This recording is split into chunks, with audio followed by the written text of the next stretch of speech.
All right. Well, good morning, Layman. Howdy, Bruce. Happy to be here bright and early on my side of the world, and got my coffee. Oop. Oh, I wish I could get a coffee like that. Yeah. I wish we had a dog-eared book that we could go through too. That's what I feel like. Just a coffee and a warm coffee shop and a dog-eared book, and we could go into that. We have to make do with our 2D PDFs here.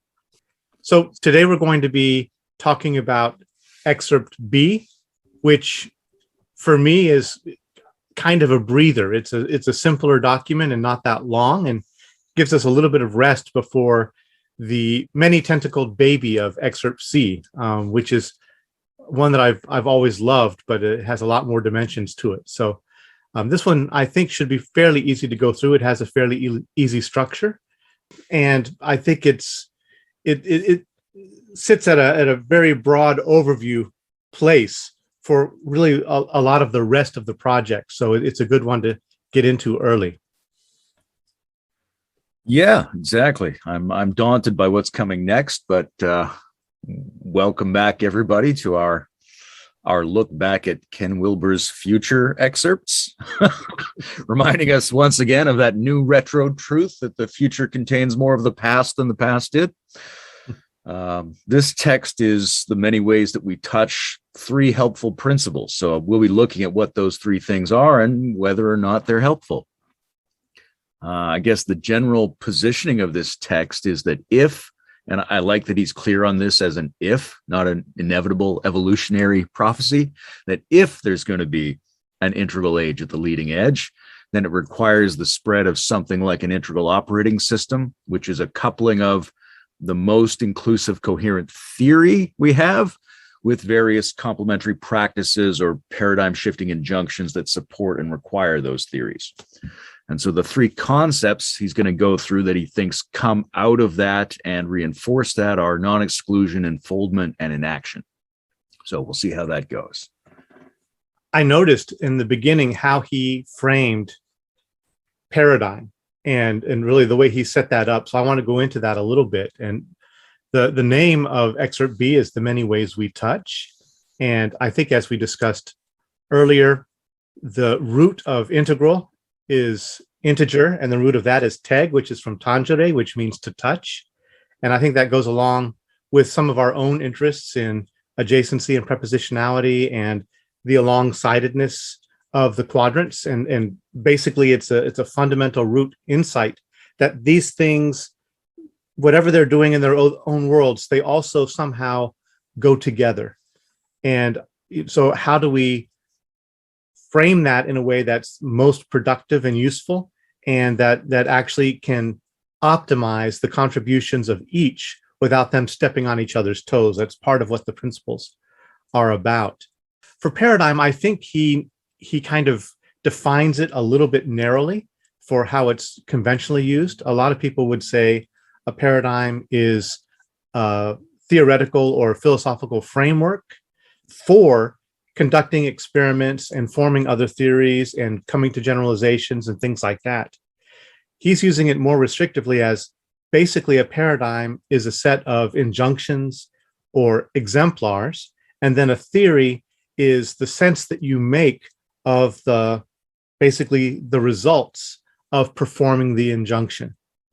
And I think that's useful. I think it's a useful distinction to make. I don't think it really prevails across multiple fields that they use it in that limited of a fashion. And some might argue that there's no injunction sitting in a vacuum that is done and then theory comes later. There's always this mutual embedding of theory and then the injunction and then more theory. And, of course, there's hypothesis and all of that, but it's more nested and entangled than that. It's not just you take the microscope and you nakedly look at reality, and then suddenly you see something and then you theorize about it. It's already coming from a context. But that's one of the principles that he gets into. So I think just to hold those two things together is useful. Yeah, I'm glad you brought that up, because before we get started on the principles, I had some thoughts about paradigms and ideology, because he touches on them here. And that normal notion, or say the colloquial notion of paradigm as a belief system or a worldview, he sort of wants to call that an ideology insofar as it's decoupled from a set of practices or injunctions. So he's always sort of favored interpreting Kuhn as saying there's an organizing framework behind scientific discoveries, and then it runs into something that doesn't work, and then there's a new method of getting information is discovered, and this new method doesn't work with the existing thing, and it forces data sets that require us to make a new coherence. Right. There's actually a really interesting interview with Jeb Buchwald, who was Kuhn's sort of apprentice, on the Lex Friedman podcast. And he has a slightly different spin. He generally agrees that this is the way that science and culture unfolds, but he wants to say that it's not the injunction-based discovery of the new data that can't fit the old model, because if you're creative enough, you could fit it into the old model, right? You can stretch Newtonian physics to accommodate what Einstein was trying to say. So Jeb's point is, it's really the empowerment of the new researchers that drives the paradigm shift, that the existing system is being exploited, it's being organized by certain people and certain forces already, and the new injunction provides a tool and a leverage point for aspirational and experimental researchers who can't get in otherwise. And it's the only one they can make progress with. And so that's why it spawns the new paradigm. So I'm intrigued by that, but I'm very interested in Wilber's attempt to define ideology here. And I know he says it's one definition of ideology, but he basically says it's theory that doesn't correspond to practices and injunctions. Now, that's interesting because that describes in many ways the pop notion of ideology, where it's just whatever beliefs anybody happens to have, regardless of whether it's realistic or not. But there's a reciprocal definition, which is the critical theory definition, which is essentially ideology is just the practices. It's a voice that comes and haunts our minds out of the things that we're doing, regardless of what we really think. We think it, but really we only think we think it because our paychecks and our community and our systems of production depend upon that. So at first that seems like it's opposite from what Wilber's saying, but I think there's an implied integral frame of what ideology could be that accommodates both these definitions. So I think about ideology as patterns coming from one of the quadrants substituting into another quadrant. And essentially, if that happens, what you get in one quadrant is that it's decoupled from the appropriate version of the other quadrants. So if you have a theory that's not coupled to its appropriate injunctions, it ends up expressing some other set of injunctions. And then that's the critical theory sense of ideology. Right. I see also a bit of the post-metaphysical turn in that. And Wilber probably sustained, in fact, I know he sustained some criticism in the early days, especially, that the integral model is basically just an abstract, ungrounded structure floating in purely rational space. It's an ungrounded metaphysics and that's part of what happened with the whole scientific revolution and the idea that the rationalists were constructing very, very elaborate, very well thought out world pictures, but they weren't empirically rooted. And there was the demand that the metaphysics either be complemented by and rooted in empirical observation, or in some cases actually get replaced by, and mostly metaphysics getting sidelined for a while. And I think he's wanting to basically argue that an authentic integral path is going to be one that's rooted in practices, not just abstract theories that are floating in the cognitive space.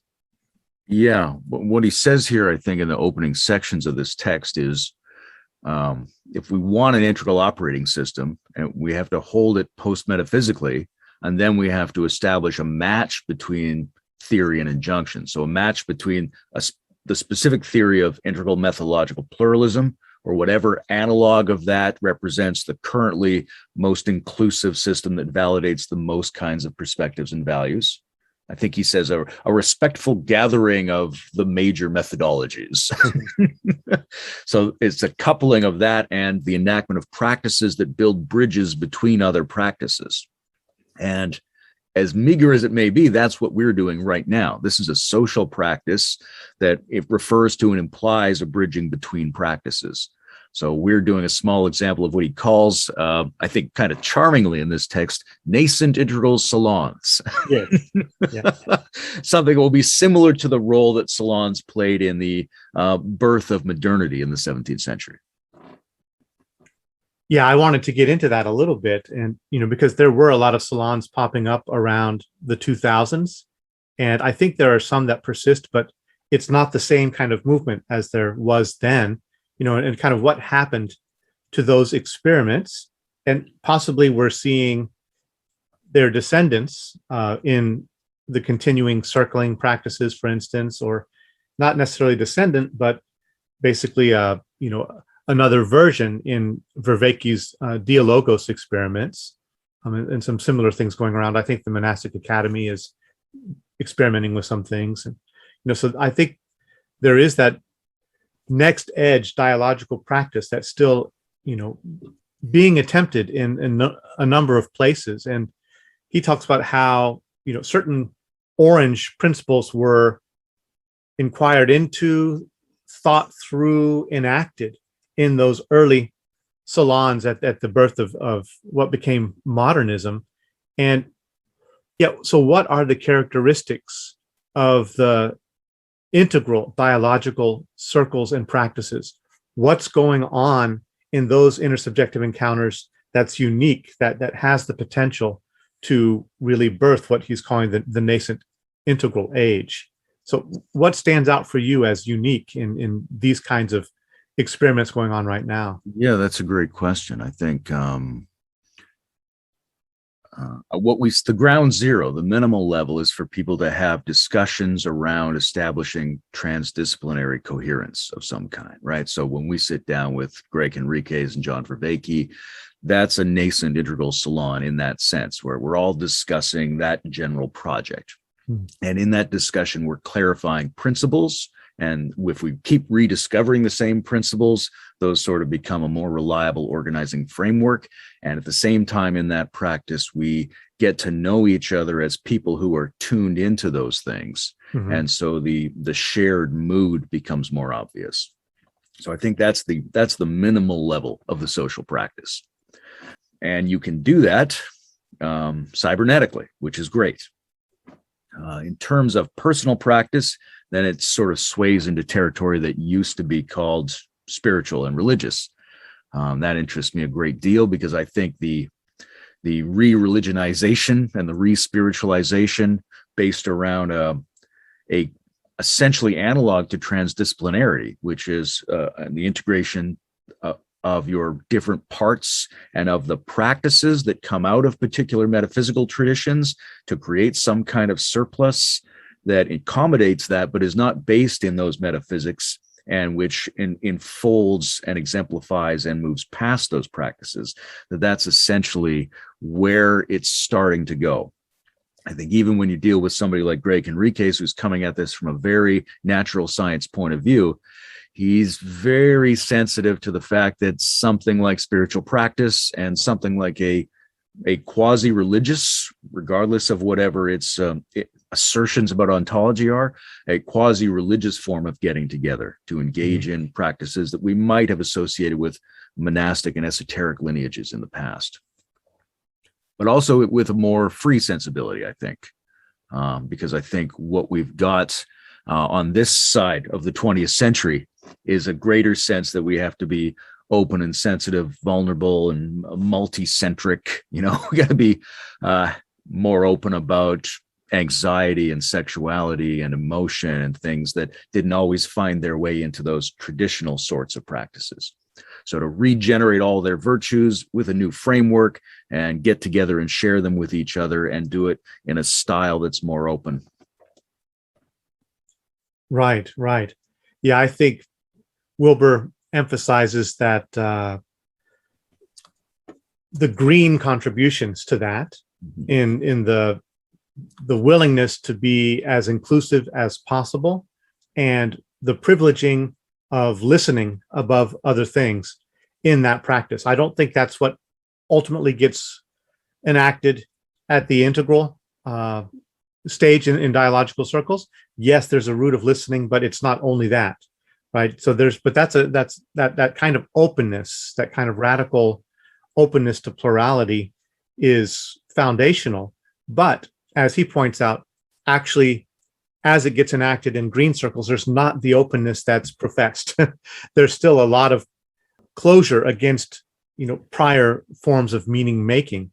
And so that's, I think, what's going on in part in the integral dialogical circles is really an overt attempt to reach back and reach forward and reach out in multiple directions to be more broadly inclusive than Green was able to do, and to really try to value what are the gifts of these earlier perspectives and of the alternate, adjacent perspectives, and what can we look forward to, in terms of the future as it's approaching. I'm thinking more about like, U theory or something like that, where the whole dialogical practice is to get you not only aware of the arising of your own conditioning, but in some sense at that generative edge of openness to the future, where you see the meaning construction happening, and there's a lessening of holding onto particular positions within that generative exchange that allows for this infusion of new insight, and I think the generation of the kind of surplus you're talking about. Yeah, the first step is a letting go, which is to be able to have the exchanges while preserving the structure and holding them loosely so that these perspectives can flow around and different values can be explored. But then where that leads over time through that practice is a discovery of the structures that are enabling that letting go of structures to occur in the first place. And then it starts to shine forth as an organizing scaffold into which all the discoveries of plurality and sensitivity can start to fit. And one other thing I'd add here is, and I think this is very consonant with postmodernism. We talked about microsociology a little bit last time because Wilber mentioned it, is a turning to the small things is very much a part of the Green meme. And one of the things that the grand notion, the 17th century notion of an integral salon often overlooks the fact that so much of this stuff happens in the home, right? That's in our private lives and our personal lives and the discussions that go on with our loved ones and things like that. That's a huge element of the cultural and social practice that's refining us with these ideas and grounding us with these ideas. Right. And I find also that there's, even if it's not overtly stated, a kind of contemplative dimension to the emerging dialogical practices that maybe wasn't so much in the forefront in the earlier epic defining salons that were taking place, because feminism was birthed by women getting together and telling their stories in a protected environment where those stories could not be told in the, but that practice was one of really focusing in on actually in some ways the small but also broader social patterns, but looking at them, how they manifested in each individual's life. So there was that going on. I think some things I've read talk about a spirit of religiosity, something special or sacred was emerging in those encounters. So I don't want to downplay that, but what it seems to me is involved in some circles now is really more of a integration of the different states in the overall dialogical practice, that not only is there an attention to the exchange of signifiers and meanings and looking for alternate interpretations or deconstructing interpretations, but looking somatically at how it's embodied, energetically at what's manifest, subtly at the fields that are forming within the exchange, and even causally towards that kind of openness that allows for a greater embrace of whatever's coming up. That kind of causal embrace, which is I think the deeper part of the letting go that you were just describing.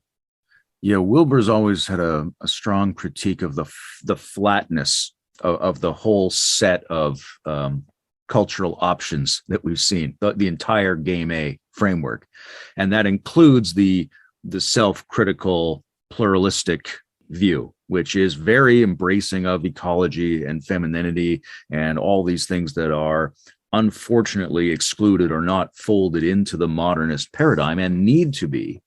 But it still too often succumbs to that same flatness. So that while people can have, and probably did, like you're saying, many transcended experiences of communion in terms of coming together around a common identity and a common history that they feel is inappropriately excluded or marginalized relative to the dominant paradigm.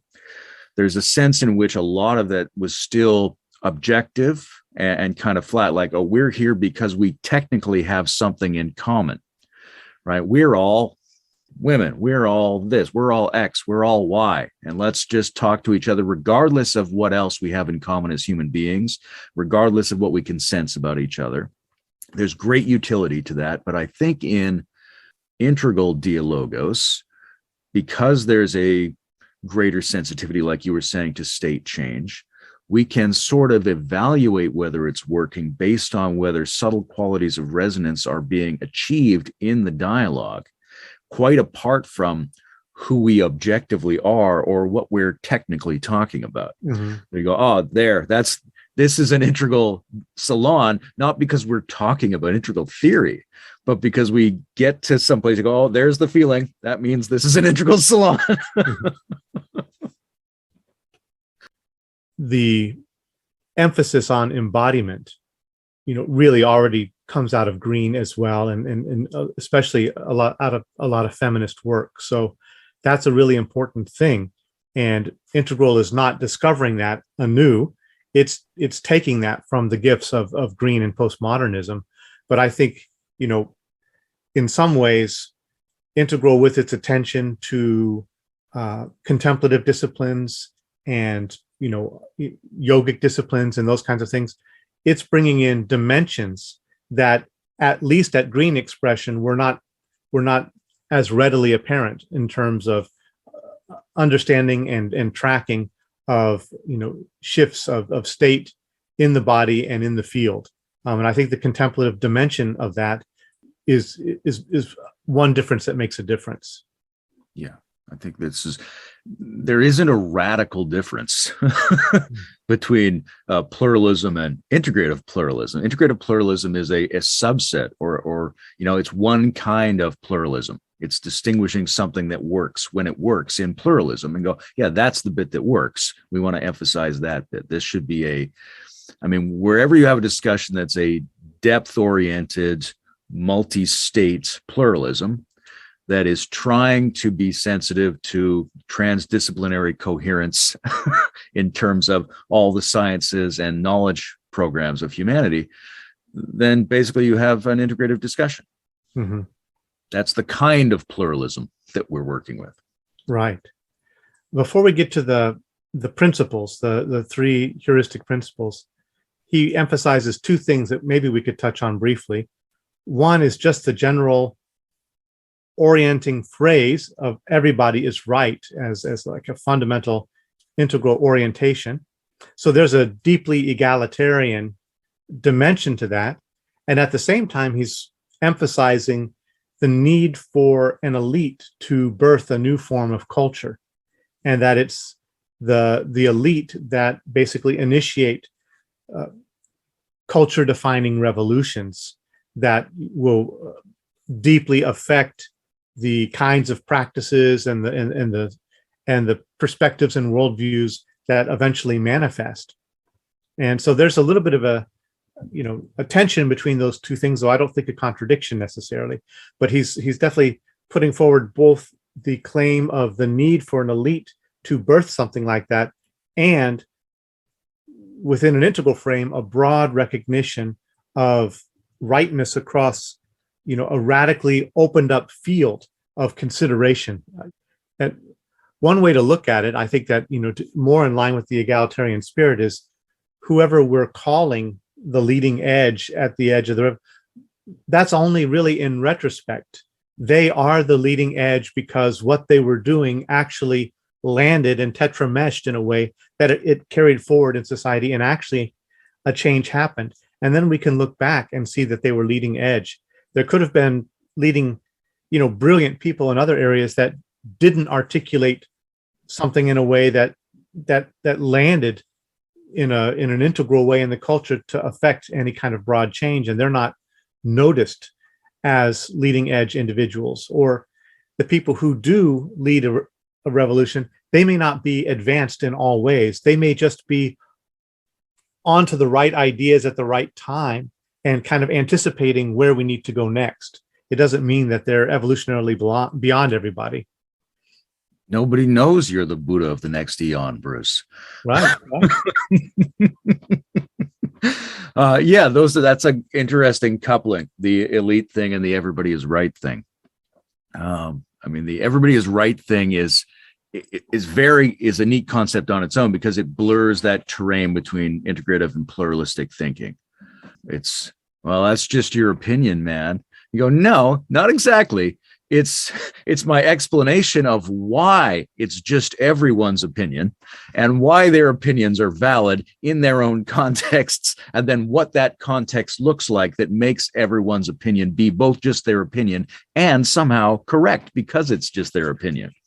So you're like, all right, so that's it's a way of kind of protecting a universalist structure within a pluralistic context. You go, this is the universalism that makes pluralism possible and necessary. So right. As soon as you say this is just your opinion, you're actually implicitly affirming the universalist structure that makes pluralism possible. And so that's where we need to go forward, is with more and more sophisticated or nuanced or authentic versions of that structure, because that's the structure that validates the plurality of experiences, values, and perspectives. On the other hand, this elite thing, the word elite is sexy to a lot of people and probably off-putting to just as many today. Right? We won't need to call these people elite. If you're sympathetic to the history of culture change and philosophy, and maybe even a quasi-patriarchal notion of who the leading edge has been, then you might like this elite term. It's empowering for that, but you don't have to call it the elite. You could also call it a minority. Right? It doesn't have the same flavor, but it's accomplishing the same function.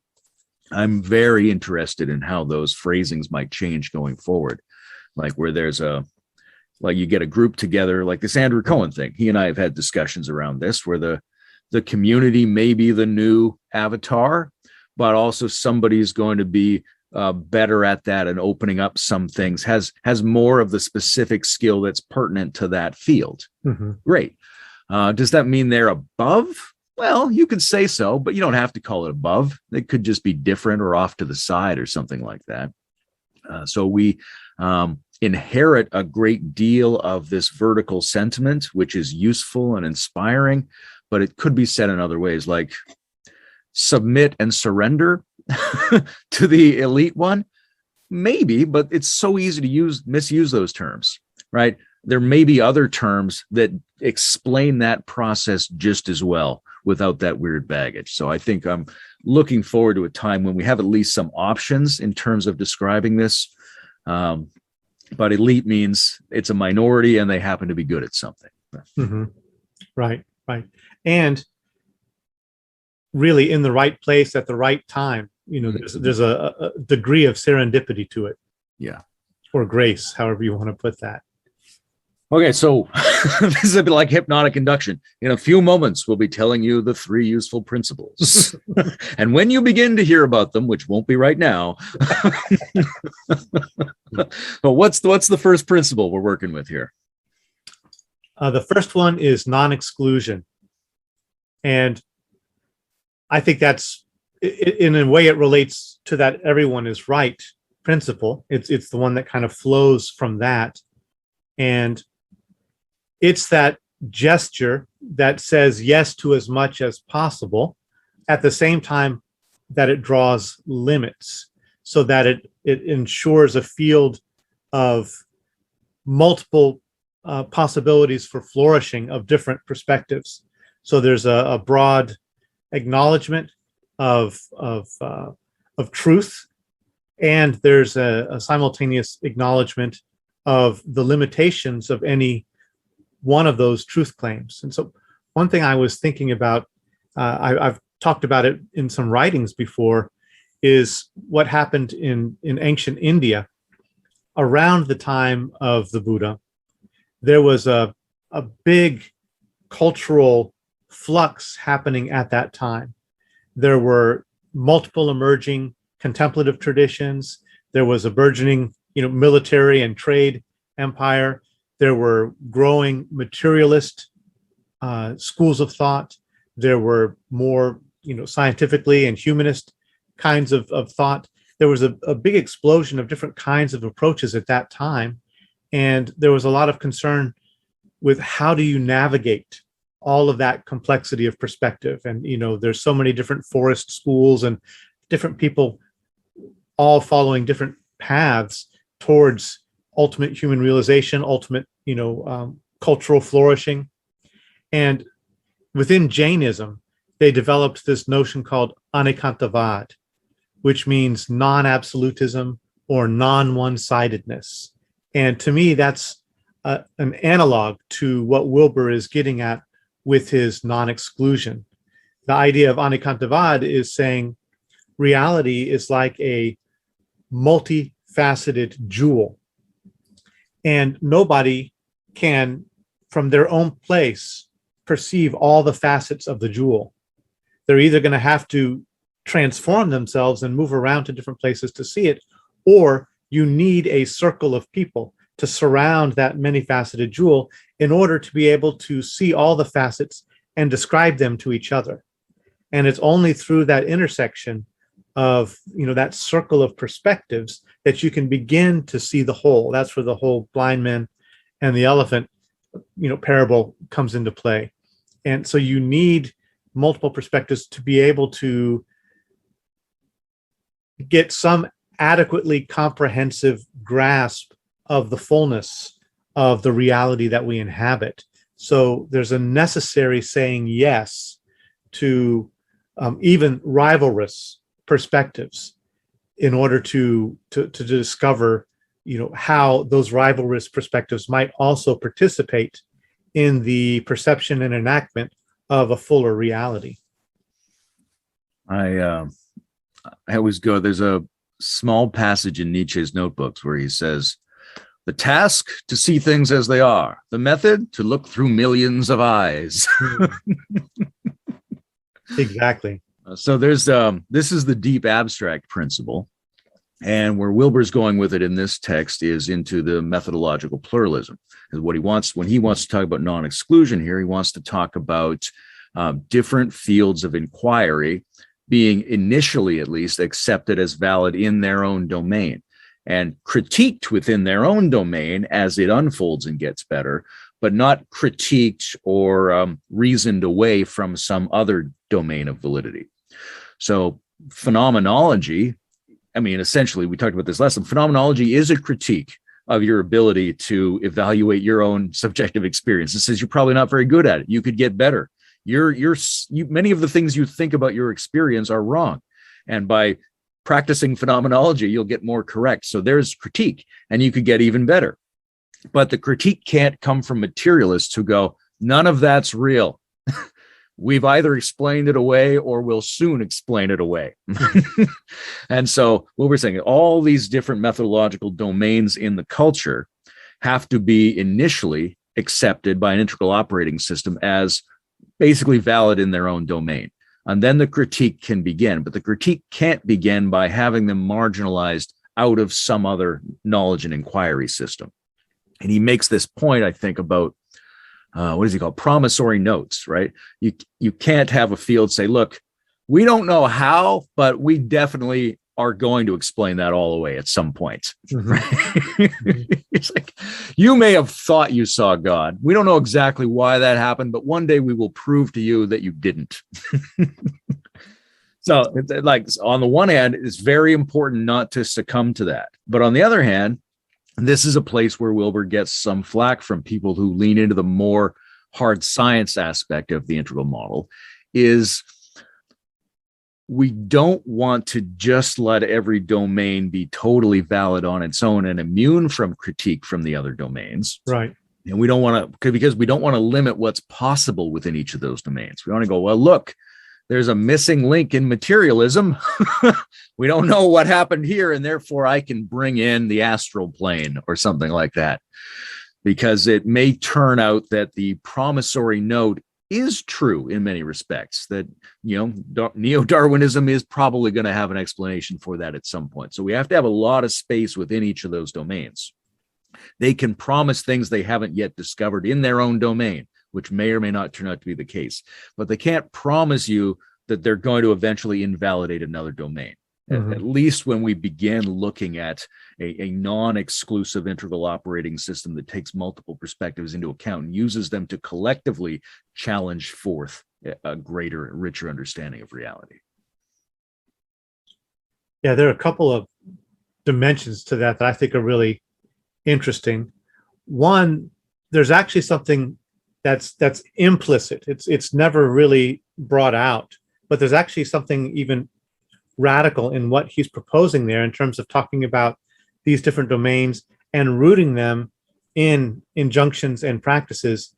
There are some domains of thought which really don't have very robust injunctions for reproducing themselves in a way that, if you really analyzed it, is there much involved in them more than storytelling, right? There's just a kind of conditioning through storytelling and getting something getting handed down. There's not really a very disciplined practice within there for actually enacting that domain beyond storytelling. And there is something valuable about storytelling, but I think one of the things that Wilber is pointing to is that when you really are looking at religious phenomena, for instance, if we're thinking about the competition between materialist or scientific and religious, and it's actually subtly calling into question a lot of the structures that probably are carried forward culturally without very deep or disciplined or mature injunctions or enactive practices. And so I think those things are more vulnerable to critique in a sense from the outside. One of the things that he's saying, is that in that limitation of each paradigm, that you have to say that it's right within its own domain, but it shouldn't step outside. That goes back to basically the differentiation of the value spheres, that launched modernity. And there was a need to differentiate the value spheres so that the church did not constantly overstep its bounds and basically dampen what could happen within the domain of science. And so we don't really want the reverse to happen. I think that's one of the things I wanted to talk about is how porous are the boundaries between these different domains, and how much can critique go over the boundaries. I don't think it's really true, and I don't think it's even ideal to totally limit the contributions of a particular field only to its own field.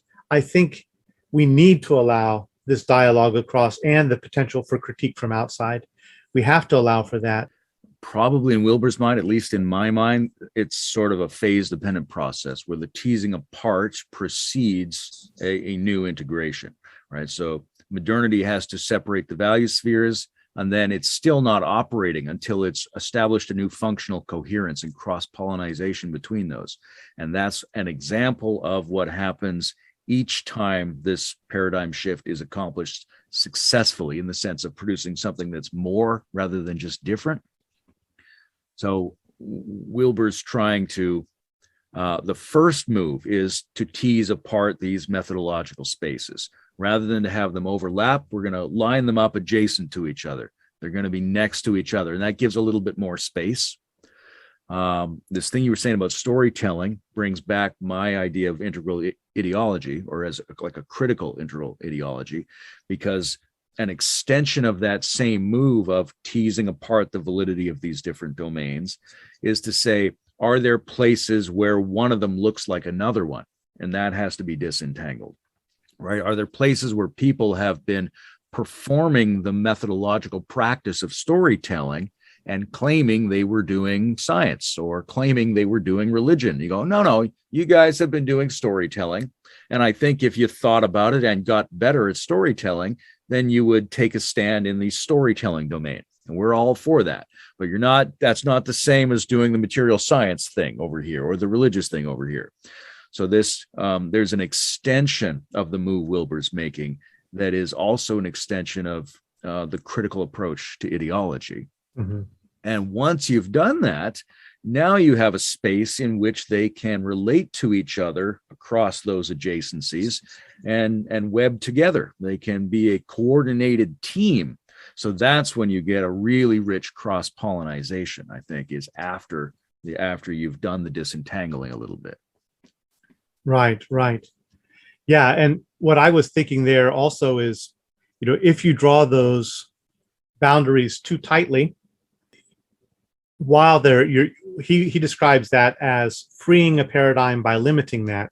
And I think there is value in that where you recognize a proper degree of limitation and humility to the area within which you're working. And that's a good thing to acknowledge, that you don't just go run roughshod over the whole field in arrogance, proclaiming your truth on top of everybody else. That's one thing that he's wanting to basically, prevent, right? But it's not that, for instance, something like cognitive linguistics has nothing to say about philosophy, right? They're working in different domains, but look at, Lakoff and Johnson's book, Philosophy in the Flesh, which has the potential to really deeply uproot a lot of philosophical history and conception. And it's coming from a different place, but it's that intersection that's really, really fruitful. And that actually can be generative within philosophy, right? So we want to keep those boundaries somewhat porous and not say that, it's wrong, for any domain to try to make a proclamation about the truth or untruth of something that's going on in another domain. But it has to be done with caution and within a proper degree of humility. And I think within that broader sensibility of everybody is right, so that there's a willingness to entertain multiple perspectives and to see what is yielded by adopting those different perspectives. One of the things that I think is useful that isn't really well developed, within the integral model yet, is really what are the means of interfacing these different domains. If we say that, non-exclusion basically acknowledges different domains and lays the ground for an integral methodological pluralism. And we'll get into this maybe later when we talk about, the specifics of integral methodological pluralism and some of the different kinds of practices there. But just as a general thing to say up front, I think something like what Latour is doing with his inquiry into modes of existence gives some tools to integral that we haven't really developed yet. He's mapping out multiple modes of inquiry and becoming, and what he calls modes of veridiction, of truth speaking or speaking truly, where each one is a way of approaching reality and speaking authentically about the real, one way or another. And he's got a pretty complex map of how all of these different modes intersect and braid with each other. And there are different steps and different things to expect, different ways that the domains encounter each other, what we can expect at the intersections, those kinds of things that he's mapped out that we really haven't done in integral theory. What are the most fruitful ways for, critical theory and phenomenology and, biomedical science, and, how do we intersect them in a way that's really generative and they're going to meet each other in different ways and with different kinds of tensions and with different kinds of possibilities. And we really haven't mapped that out as actually a well-developed, disciplined practice yet. We're still at the phase of just acknowledging this as this is the good way to go. Yeah, and it may turn out that, as you've worked on and we've speculated, that the basic, more or less universal grammatical modes might tell us something about how to map out the intersections between these different spaces. But they have to be plausibly identified and limited in order to be mapped out in their conjunctions with each other. Right. I think of the Gurdjieffian approach as a really good, simple introduction to this kind of thinking, which is his argument is, hey, you think you're you, but actually, if you pay attention, you'll notice that several different systems are saying I, right? So the first thing you have to do is distinguish between them. And are they cooperating? Are they fighting? Is one in charge? Is one pretending to be the other one? Where are they located? How do they operate differently? And once you've done that, you haven't simply separated them into their own limited domains. You've also established by implication a background space that includes all of them and has interconnection opportunities between them, right? That same space affords the exchanges between them. And then they can be in all kinds of different exchanges that cross-pollinate and produce a higher sense of I than the one you previously had before you disentangled them. And I think there are a lot of opportunities to say, once we've separated them, these are all the ways they can come back together and cross-pollinate. And another way to do it is to sort of mine and valorize the places where we already see this happen very well, like where we see people's experience of science become religious. That's a very interesting area to have a look at, because the great scientists who are also great mystics doesn't seem to interfere with their science. They're keeping them apart, but one is cross-fertilizing the other. Also, there's a lot of art that does this, right? For example, a great science fiction novel takes up something in the technological domain and shifts it over into the human emotional domain, and allows them to fertilize each other and allows us to get a better sense of where we are right now overall, because it does that. So there are traditional means of doing this that human beings have already taken advantage of. And so we need to specify those and I think privilege them to some degree going forward. I did a little experiment with, and I'm not really that satisfied with it, but I think it's something that could be done maybe in a fuller and better way. But I did a little experiment of looking at Wilber's 3 principles of non-exclusion and unfoldment and enactment with a prepositional lens to see what's going on, what are the subtle movements going on within each of those different principles. And so one way I looked at non-exclusion, exclusion means to close out, right? And you could say in a sense, subtract or get rid of, right? You're not wanting to invalidate, you're not wanting, so I was thinking that as a minus, right? Non-minus, non-excluding. And non-minus is plus. And a plus is basically the octal symbol, right? So to me, there's, a plus is also a preposition. Mathematically, all the, the different operators within, algebra and other forms of math, those are prepositions within that realm, right? So for me, one way to look at non-exclusion is just the affirmation of the plusness of the agreement to allow for the proliferation of multiple domains of inquiry and to see them as, in some ways, importantly alongside each other and potentially mutually enriching. Yeah, I think the study of the boundaryness of boundaries opens up a topology in which we might see a lot of the different basic categories of these moves come forth. The second principle, which you alluded to there, unfoldment, it touches on this a little bit, because the question after you've separated these domains is what happens in each one. Right? If we're not imagining that one of them, that the natural or benevolent, even if artificial, course of development is that one of them turns into the other one, right? We're not saying, hey, instinct has got to become reason, or mythology has got to become science, or something like that. We're saying within the domain of science and within the domain of instinct and within the domain of mythology, how is there anything like an increase that's valuable? And it's a bit like looking at a plant, I think. If you're going to let a plant grow on its own, you're not going to let it be overwhelmed in your garden by some other plants.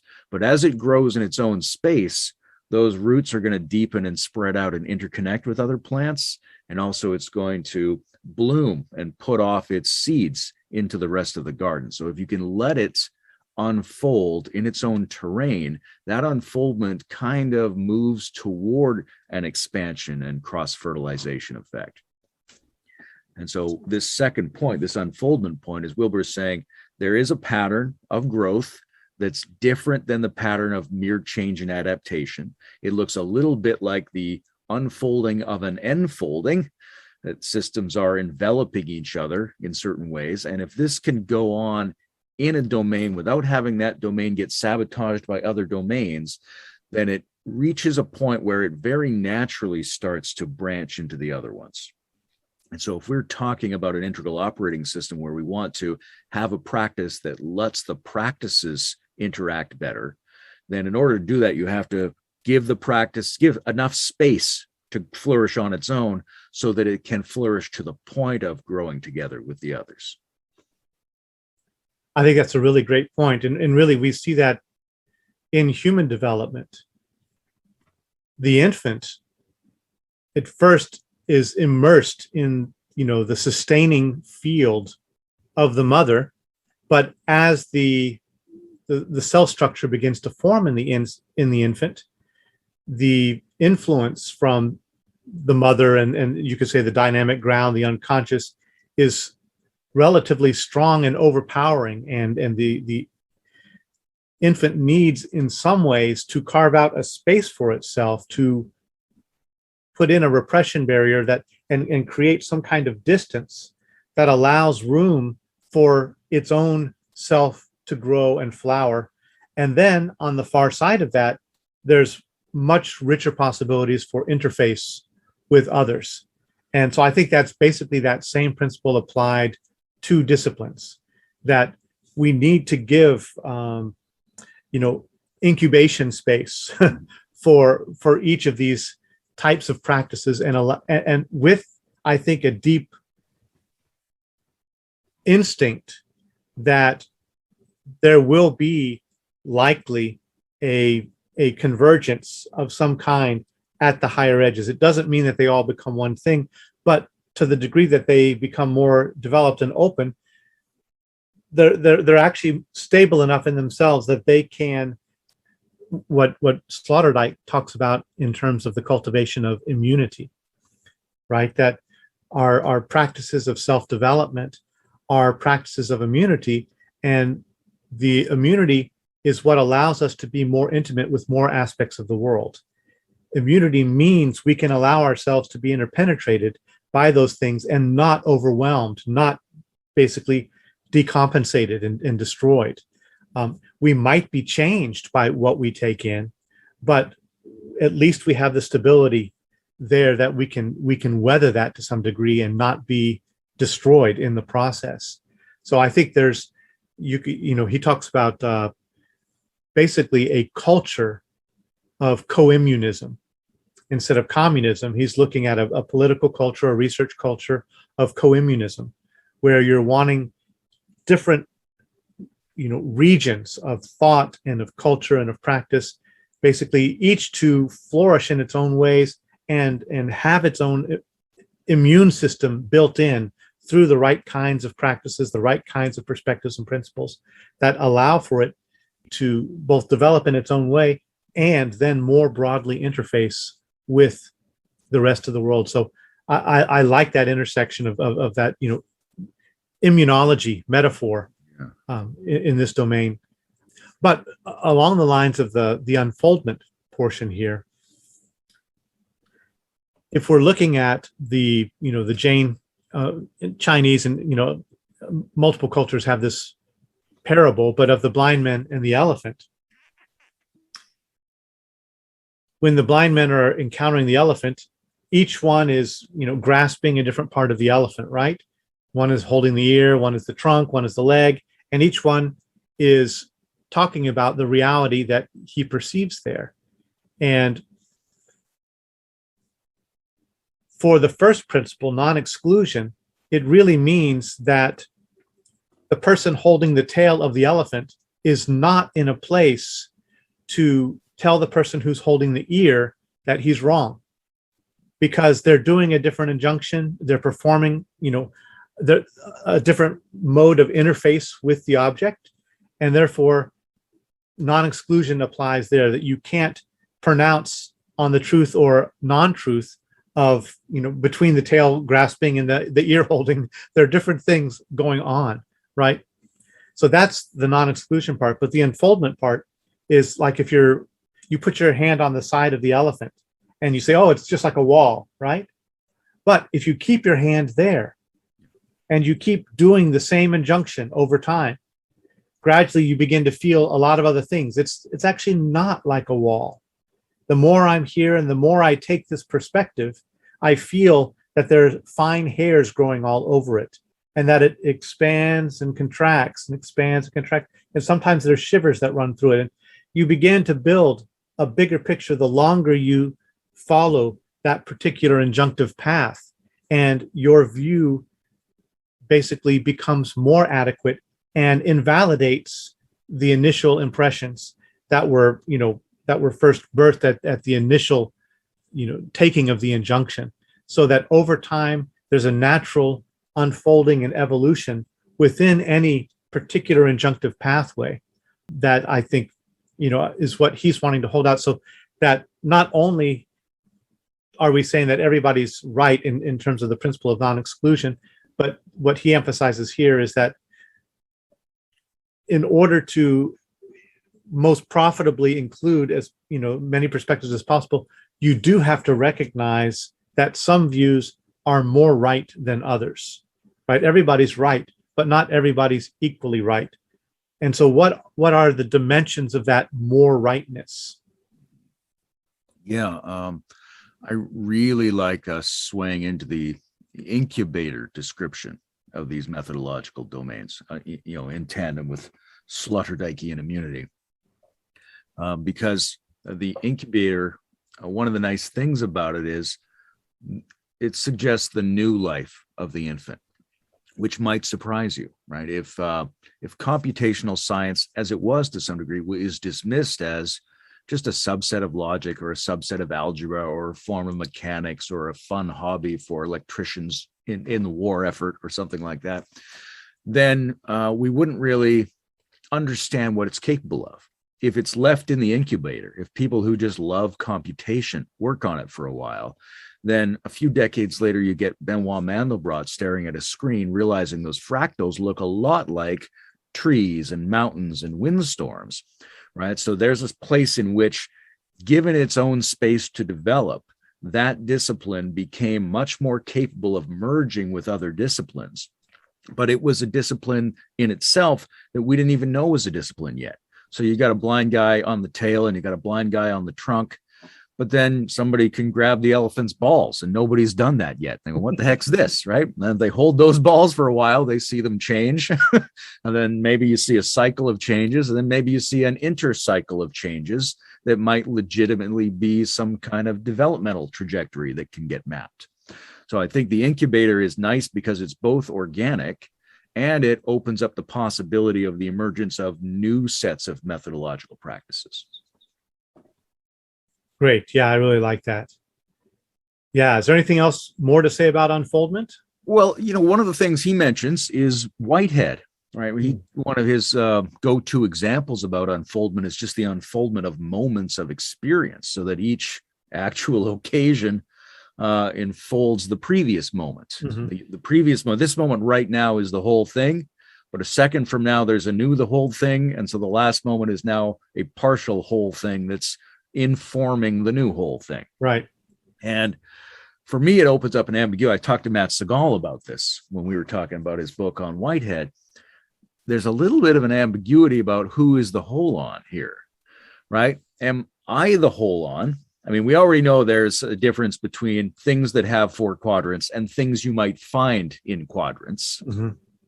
But is the holon me? Am I a holon and the moment is a holon? Or is this moment actually the holon that I am? Right? Is this my external singular phenomenon? Or is all of this what's going on in my external domain?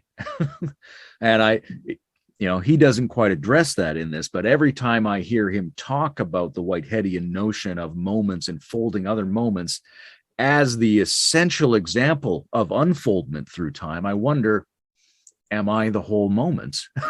Or is he thinking of me as a holon and it's a holon? Right. Yeah, I think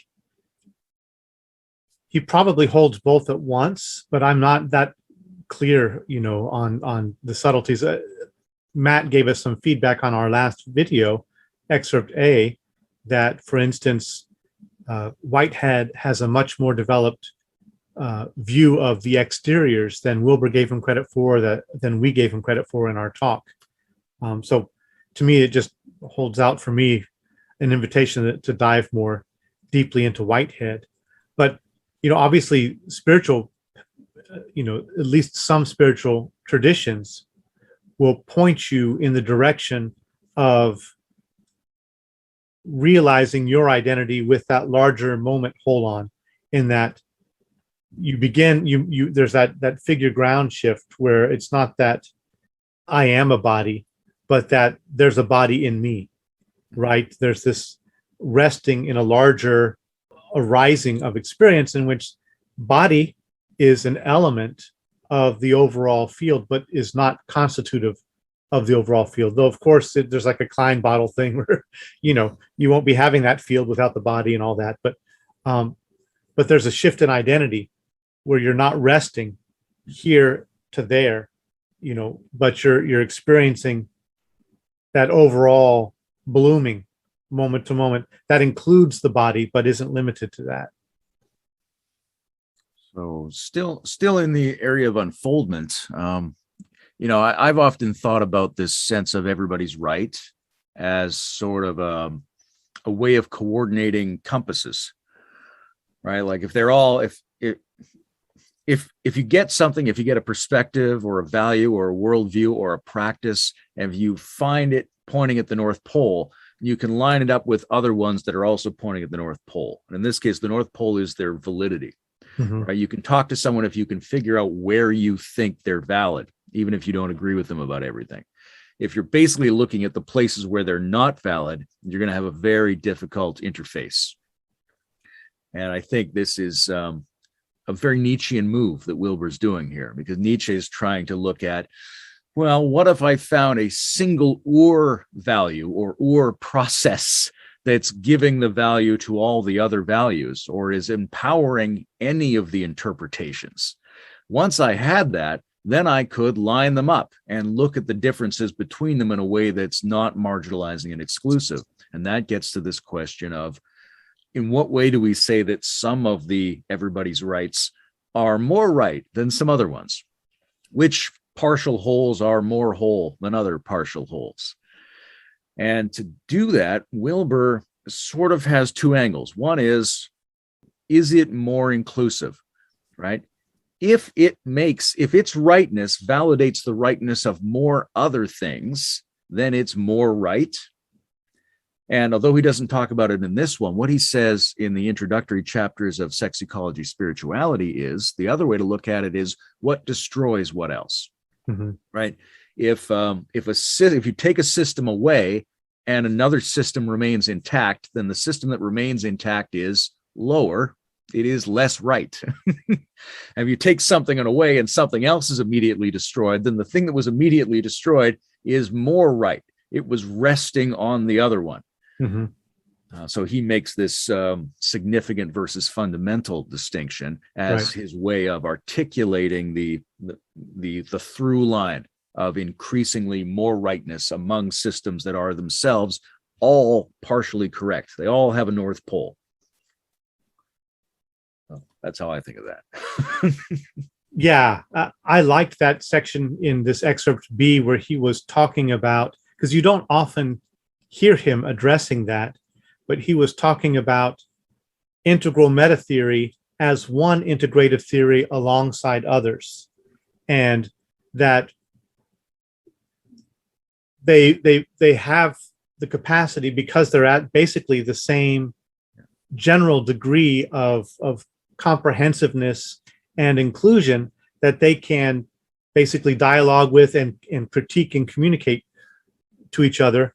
But also, you're able to, adjudicate between them in part by looking at, are there elements that one of the integral meta theories includes that are not included in the other, or are underdeveloped in the other, or are there other certain kinds of novelties that are possible? So I really liked him bringing that in, because, as I think we're experiencing here on the integral stage and even trying to facilitate, is this dialogue among, the integrative approaches, and, not sitting just exclusively in one or the other, but trying to navigate between them. And in a sense, it almost becomes moot whether one is ultimately more comprehensive than the others. There's also enough differentiation among them that even if they're relatively equal in accommodation of perspectives, there are different emphases that, I think make them valuable to one another. It's cringy to read old books that say Ken Wilber is the Einstein of consciousness. But Einstein is a very interesting figure here, because his archetypal move was not to point out relativism. It was to take seriously the relativism in the measurements of physics that have been pointed out since Galileo, and figure out a way for all of the relative physical measurement systems to coordinate with each other in a universal perspective. So he's kind of he's the godfather of universalist relativism. And the thing he does is say they can all talk to each other through the acceleration of the speed of light. As long as you have that in play, you keep that one's the same. And therefore, all of the relative ones can be relative, and that they're nonetheless in a shared objective universalist space. They all can translate through this one feature. And when it comes to interpretive systems of the world, the feature isn't the speed of light, it's value itself, or its validation. It's, you have to figure out the validities. And when you have the validities, which is one perspective validating another perspective's apparent validity, but that structure becomes the thing which can enable these relativistic systems, different paradigms, different methodologies, to come together in a more coordinated way. And I think, as in physics, what makes it legit is that it explains the validity of its predecessors. Einsteinian physics is valid insofar as it explains where and why Newtonian physics is still completely valid. It didn't do that first tier move of trying to replace and invalidate. What it did was install and super validate. So I think that's the argument why this is more right, because it says why other things are right, and it says that even more than they did. Right. Yeah, there's something interesting. Another physics metaphor, is complementarity. Bohr's insight that reality is such that you can't basically hold one end or the other end of the pole as the whole. You've got to be able to hold multiple perspectives simultaneously, at least to admit, even if you can't visualize and conceive of it in a single fashion, admit the togetherness of those elements. But there's also this degree of the unfoldment and the more, and I'm thinking of a more ancient principle from the Greeks of antikoluthia, which is the mutual entailment of the virtues, and that any virtue by itself is ultimately not really the most optimal version of itself, that it's only a virtue tempered by other virtues, that it really becomes more fully itself. And so in this, there's a togetherness in that, of the unfoldment of within a particular virtue line, that there are lesser and greater degrees of it, but actually the greater degrees of it are facilitated by its coordination with the not its, with the other elements that complement it, and actually allow it to become more of what it is. I said something similar to Steve McIntosh, talking to him about his complementary value polarities, which was that a virtue could be defined as a skill or a practice in which more than one value is simultaneously cultivated, right? So that I always go to the growth mindset phenomenon, right? If you resolve to undertake practices that you are not very good at, you simultaneously develop self-esteem and humility. Those are two values that are, so this is a virtuous practice because it develops complementary values simultaneously. And then a more virtuous practice would be one that for individuals or societies, optimizes a greater range of values simultaneously. I like that you brought up Bohr, because I think that bridges to the third useful principle for an integral operating system. And it's a different part of Bohr, because I love the complementarity. But Bohr seemed to make this argument that things are only really real when they're detected, to which Einstein would say basically, yes, but what is it that only becomes real when it is detected? And this is the object-oriented and Bhaskarian agitation with Wilber, because Wilber is going to say enactment is the third useful principle.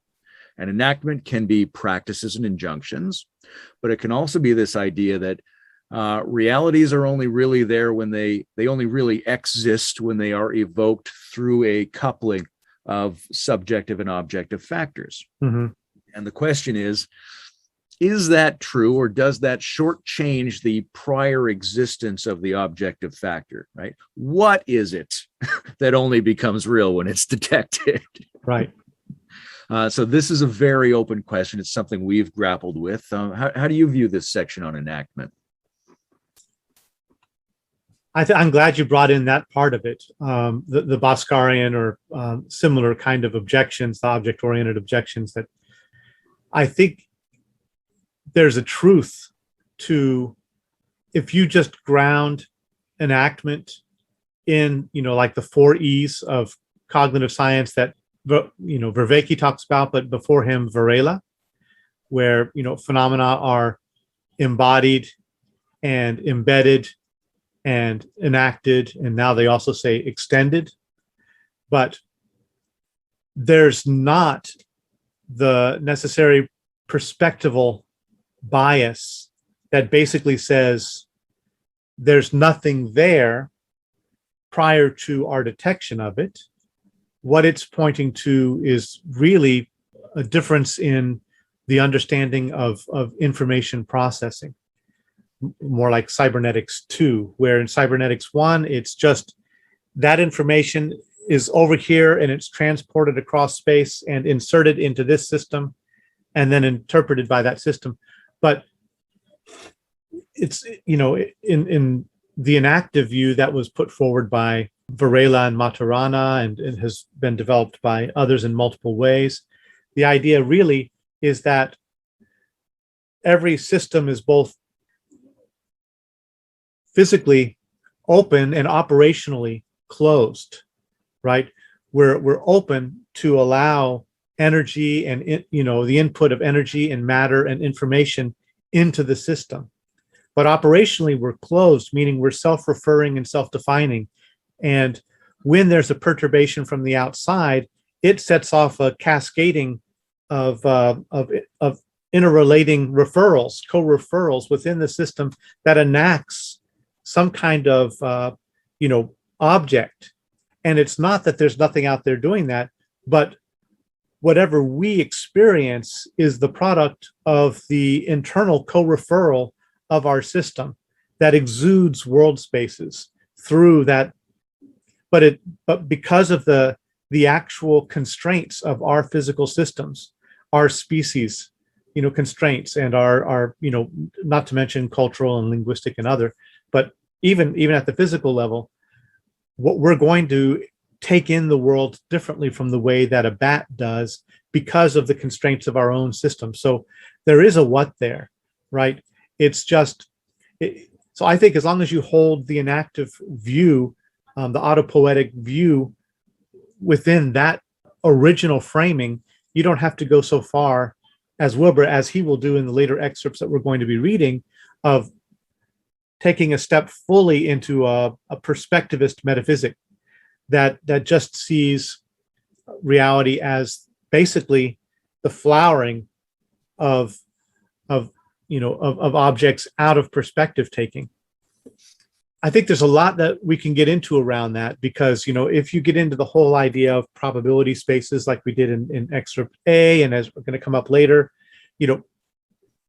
it's not exactly clear what is there, and we can go into that, I think, in depth in the next excerpt. But to me, I think overall, if you see the way that the enactive paradigm is held by those who originally created it, it doesn't go to the extremes that, or to the, maybe the further expression and implication that sometimes gets Wilbur in hot water with folks like, OOO or representatives or Bhaskar. Yeah, my view is normally that I don't think Wilbur's making a problematic claim from the point of view of OOO and Bhaskar, but I think his attempt to defend against their attacks comes from the wrong angle. Wilbur is, and I say this all the time because no one else says it, which is Nietzsche. He's very Nietzschean. Wilbur is very Nietzschean, right? He's going to say there are no non-interpreted experiences. The left and right quadrants are always coupled. Okay. But then it has this other element that you were describing something that's very Bhaskarian, right? The empirical reality, what we can detect, is created by us in response to some actual thing that we've detected. But what we create and experience through our machines and through our thoughts and through our senses, that's not really the thing. That thing is co-enacted and it's based on something. But then what are those somethings? Right? Wilbur has this, well, it exists, it's co-evoked, but it subsisted before it existed. And we'll get into that in some of these other excerpts. My take has usually been that Wilbur and integralites in general try to defend this on the terms of the Bhaskarian attack, which is, how can you say that it depends upon this, the objective depends upon the subjective's recognition of the objective? And that's not where to defend. The defense is not that the subjective is necessary for the objective to exist. The defense is that the nature of the objective, removed from the subjective, is something that must occur in a different state domain, right? So that if you take away the experience of things from what the things are, you start to remove almost everything. Well, if I take away the sensory information and I take away how it's correlated with measuring devices, and I take away the qualities and quantities that it has as a result of being in relationship to other objects in reality, I'm getting a vanishingly small essence of what's objectively there. So it's not that it's not objectively there, it's that what's objectively there in the causal space is inherently vanishingly small. That the realm of the actual ultimately consists of infinitesimals, or something analogous to infinitesimals, that are infinitely withdrawn. They aren't just hanging out being what they are, regardless of whether we know about them. They're, by their very nature, receding into their syntactical essence, and then unpacked through interactions into the things that we think they are. But I guess we'll get to more of that as we go forward. Yeah. No, I like that, and that's actually a very OOO argument. Object-oriented ontological argument, in that most of what we encounter of an object is, in a sense, its subjective sensory display and not the object, which is withdrawing. And they don't use the language of infinitesimals, but I like that. I think that's a good way to put it, is that, you know, if you just look at traditional substance ontology, it really came down to the fact that, you know, the essence, the substance of a thing is what's supposed to be what makes it unique. Yeah. And yet, if you strip away all of the things that you know, basically are external to it in terms of the sensory perception, the detection by instruments, and all that kind of thing, the interpretations and those kinds of things, you're left with a blank what's it, and that's not at all distinct from the blank what's it of another thing. If you're just thinking about it, and you know, you arrive at something, you know. So they're saying that it's not just like this blank core; it's this receding ontological well, in a sense, this withdrawing well. But yeah, that'll be something we probably get into more later. You know, to me, I mentioned this last time, like, because people have heard about it, pi is a great example, right? It's really a specific thing. It's a real number, and it's a specific number with specific relationships. You're only ever going to know what you know about it. It will always escape from that. Doesn't mean it's not there. Right. But it does mean that what's known does, I mean, yeah, no, we'll get to that later. One thing I wanted to bring back in here, because I recalled it, and Wilber uses this phrase, the calculus of torment, which is his phrase for the difficulty you run into when you try to address who's more right when everybody's right. So I think that's important to know, that he stipulates that he's sensitive to that, because this is not a claim that it's easy to say who's right and that basically we're right. That it's very difficult. And the more things you're capable of validating, the thornier a problem this becomes. The people who are better at including are going to have more and more trouble for themselves trying to decide what is more inclusive than something else. Doesn't mean you shouldn't do it, right? The people who opt out of this, Wilber is in a way contemptuous of people who opt out of this, right? To pretend you have no ranking system is merely to project ranking systems onto others and then react against them because you're denying your own. There's no such thing as no ranking system. Mm-hmm. Again, very Nietzschean. But the better you get at this, the harder it gets. And the fact that we go, whoa, how do you tell who's more right if everybody's right? That's a sign that you're on the right track. And the other sign that you're on the right track is that it's tough, it's hard, and it's going to get harder. The further this stuff goes, the more difficult it's going to get. And that means you're going the right way, but it is going to be a calculus of torment. Right. Yeah. I wanted to say one thing about the enactment piece, but I'm glad you brought in this calculus of torment, or what he calls calculus of uncomfort sometimes. I think it's important, and it gets in some ways to some of the tension that's been there in the community recently around developmental stage theory and looking at who's more right in those domains. Just in terms of the enactment, you know, one of the ideas there, if you're thinking, you know, back about the elephant, is that what you're seeing in the elephant, you know, as the elephant, is defined by the injunction that you take. Are you grasping one part or another? And it's going to unfold and develop over time. But there's also, through enactment, this acknowledgement that anybody grabbing the tail is not going to encounter the same tail either, because it will depend on who is grabbing the tail. What you experience of the tail is going to depend in part on your whole makeup as a perceiving and, you know, interacting system. And that there's a complex system dynamics between, you know, the perceiver and the perceived, and you can't presume that everybody is going to encounter the same thing, even if they're taking the same injunction, because there are other factors that depend on that. So enactment is saying that all the people grabbing, the different parts of the element, they can put their perspectives together, or the sighted person can see the whole. But in neither case is it absolutely going to be the final elephant. It's still contextual within the overall developmental terrain, cultural domain, species domain, all of these different factors that will impinge on how and what gets enacted. What von Wexkull talks about, these bubbles of perception, that we all have these different kinds of umwelts, these world spaces that are enacted by us according to our own conditions.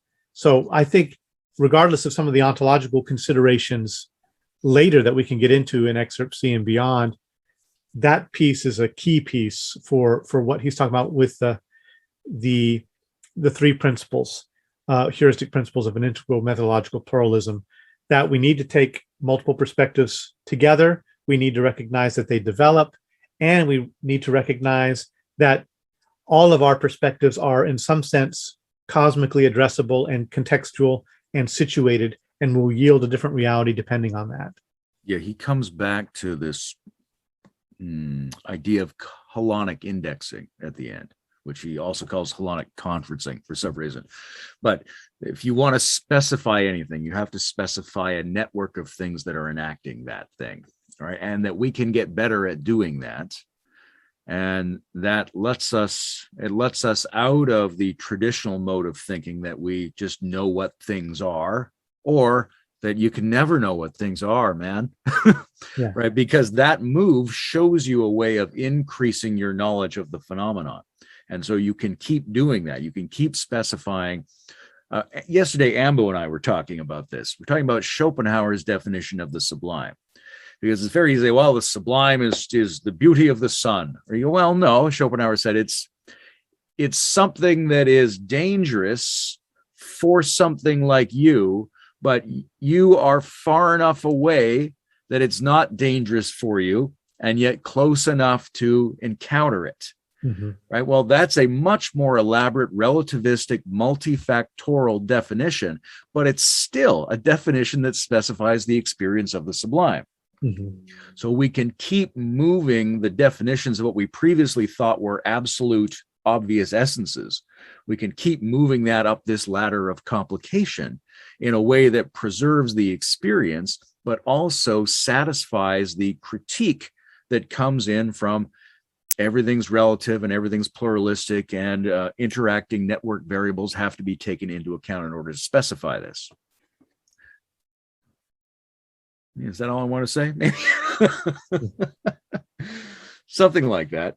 There was something else he said at the end of the text, which was of interest to me, where he talked about the thing that makes second tier and first tier different. I think he's quoting Claire Graves a little bit here, but he says the so-called first tier levels, all the forms of game A, can't accept the truths of other forms, other stages on their own terms, but that the second tier levels can do that. Mm-hmm. I thought that was an interesting way to think about it, so that you could make a modern argument for traditional society, or a modern argument for progressive values, but the modern system can't understand those in their own terms. And the thing that's being introduced that they want to call a second tier, a different kind of operating system, would be that it's capable of understanding those things in their terms. And that has a superficial risky form, and it has a very deep form. So superficially, we can just say, well, science has nothing to tell us about religion, or, modernity, you can't say yes or no about traditional values. They're just their own thing. So, you have to accept them in their own terms. There's all these different non-overlapping magisteria, or whatever that phrase was. That's risky because you let yourself off the hook for making deeper evaluations. I think the better way to think about it is what Ryan Nakade calls the titanium man approach. That the second tier is the way of approaching things where you are able to place a deeper meaning from your own perspective into the terms and forms that are coming from these other operating systems. You can validate them in their terms by deepening them and connecting them with what you actually would think is the meaning. You're upscaling the meaningfulness of it. And it gets into tricky waters, but we can't just either treat everything like it's only our version of it, nor can we take it entirely at face value in its own terms. We have to be able to make some additional move. Right. We talked about that some in our discussion of generative enclosures a long time back, and how we interrelate with different religious traditions. I think that's key. And the key to doing the titanium man move is first to be able to do the steel man move, right? And that means basically, I think that's where the inactive element comes in. Not only the other two principles, but primarily the inactive element, in that at least instinctively, you may not theoretically know what you're doing, but the ability to get into that space, to resonate with it in a way that you're able to reproduce it in yourself and see from that place to the degree that you're able. You may not be entirely able to do it, but I think we can approximate it. And so that gesture of practicing, of putting yourself in that space, to the degree of resonance and empathy that is possible, and enacting that so that you can see what are the horizons that are enacted and what are the forms and what are the values, and then working from within that to unfold the titanium man version, which is an even fuller version of that to the degree that you're able to enact. But that enactive element really plays, I think, the key role in those moves. Yeah, if our experience of everything is a subjective co-enactment with the reality, then in order to experience what things are, including experiencing what things are for different levels of ourself or different kinds of cultural operating systems, then we have to perform that enactment ourselves, right? We have to be able to say, if it was true for me that they are correct, what would that be like? And by doing that, you start to populate yourself with a set of insight structures that collectively are the vision logic space. Mm-hmm. And the tidying up or organizing or natural relations of the structures you discover that populate that vision logic space is essentially a meta model or an integral operating system by any other name. Right.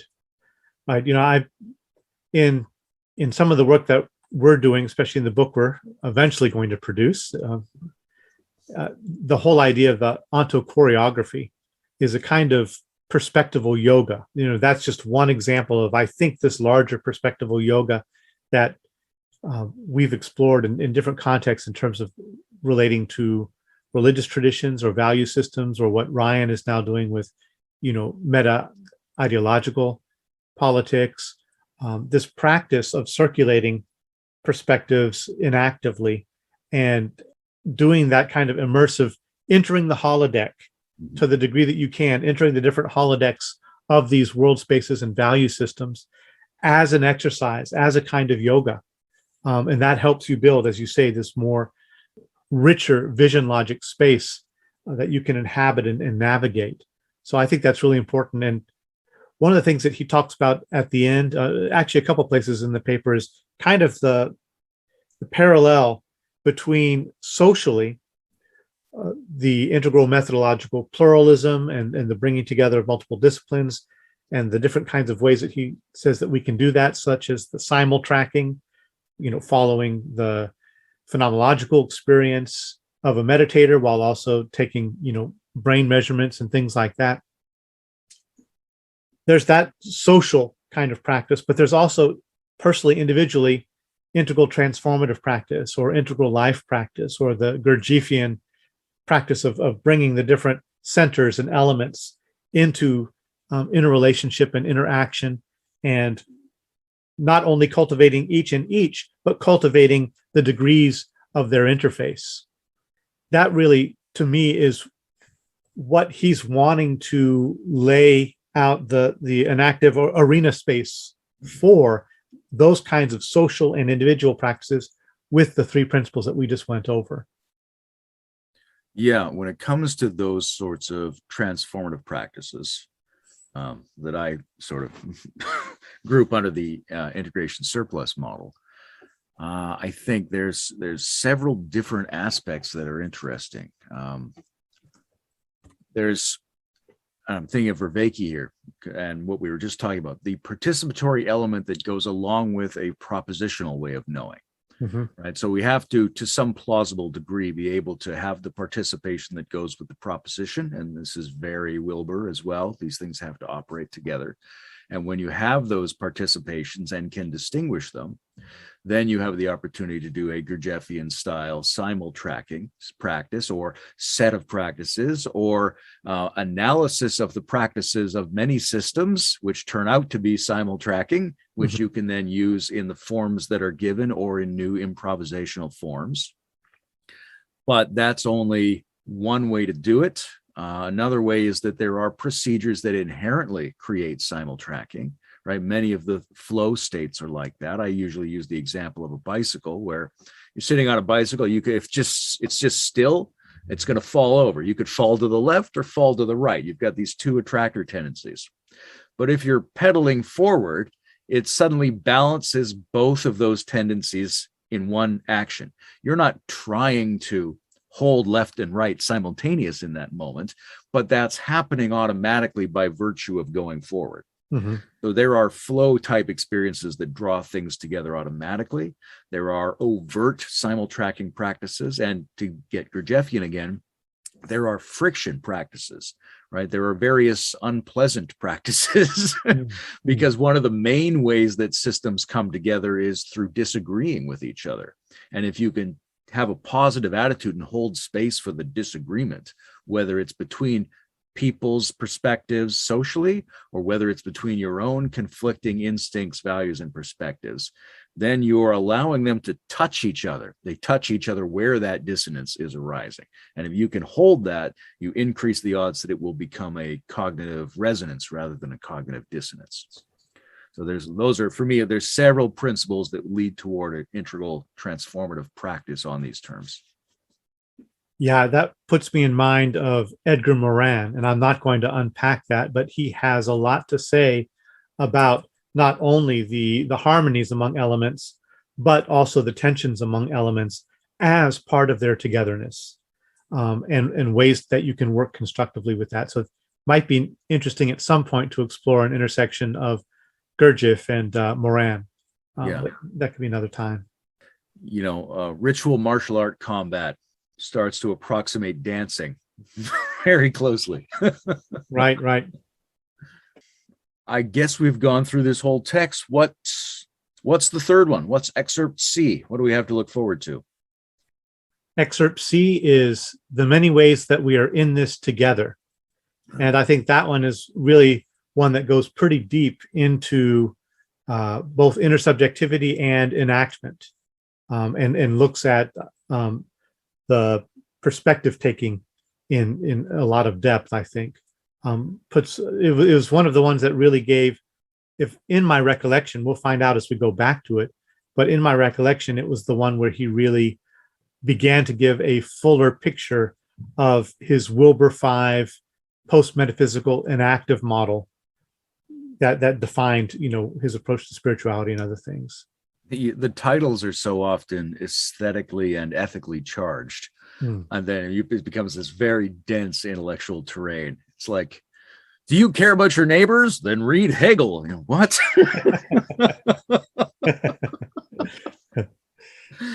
Oh, good. I look forward to being in this together with you.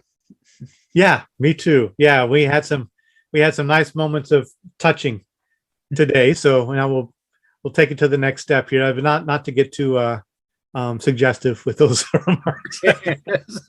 There's many more ways we could touch. Wilber has another set of principles that might be very helpful. All right, great. Well, yeah, this has been a pleasure. Great to see you as always. Yeah, you too.